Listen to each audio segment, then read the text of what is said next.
Hi there. Today we're going to look at how you can build your Windows PC, starting from selecting your motherboard, CPU or the processor, RAM, graphics card, to just putting everything together and having your PC running. Last year I was working on a project, and one of the directors for the project after the project gave me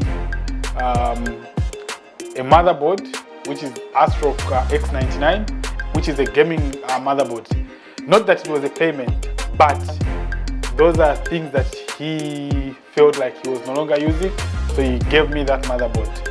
So I think I kept it for a while, because I didn't know how to build a PC until I came across it this year when we were trying to check for stuff in the office. That's when I decided I can build something from this, because it was missing the casing, RAM, graphics card, and hard drive. So I felt, since I already had the motherboard with a processor which was like i7 5th generation, I felt I can buy the additional missing components. So let's run down how I put everything together. The motherboard is the ASRock X99, which is the gaming motherboard, and it gives you provision to insert your RAM maybe up to 128 GB with your Core i7 processor.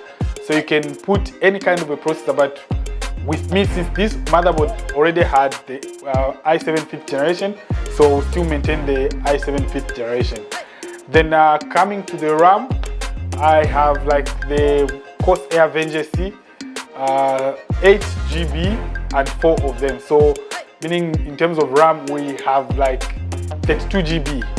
Then going to the graphics card. The graphics card is the MSI Radeon RX 580 8 GB. That offers me, I think, high performance in terms of playback, and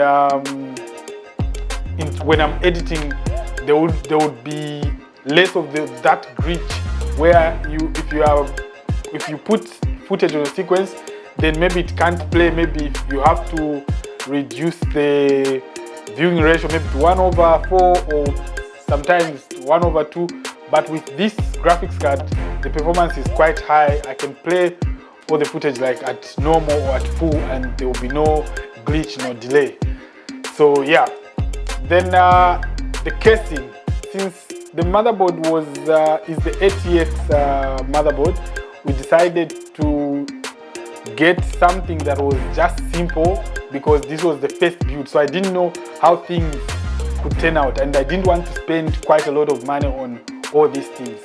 So I decided to use I think it's unbranded casing, but unfortunately the power supply that came with the casing was missing some components, like cables going to the motherboard and graphics card and so on.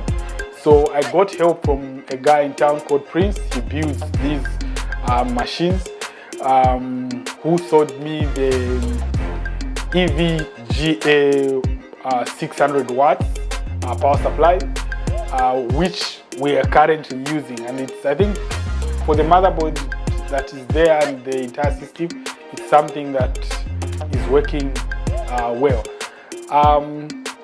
With regards to memory or hard disk, I decided to go for the SSD. So I put 1 TB SSD, which is the Crucial brand. I think Crucial has worked well for me, so I didn't want. I wanted to use something that I trust and something that I've used before, something that I've experienced with. Then after everything was complete, I installed Windows 11 to test the machine, and the first thing to install was Premiere Pro, because I edit in Premiere Pro.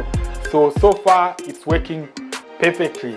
But after building it up, I realized that our casing did not have enough lights to tell me whether the machine is on, or sometimes it will be quiet, so we couldn't tell whether it's on or off. So I decided to add the RGB fans, like 3 fans 2 on the sides and one on the back.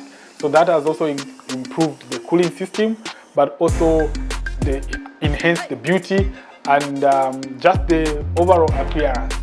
If you're looking to build your own PC, those are the things that you need. You need, number 1, motherboard. Number 2, processor. So you decide what processor you want. Number 3, RAM. Number 4, graphics card. 5, power supply. 6, casing. And 7, hard drive. So you decide how you want to build your next PC. I look forward to building the next better PC than this one. I'll see you in the next video.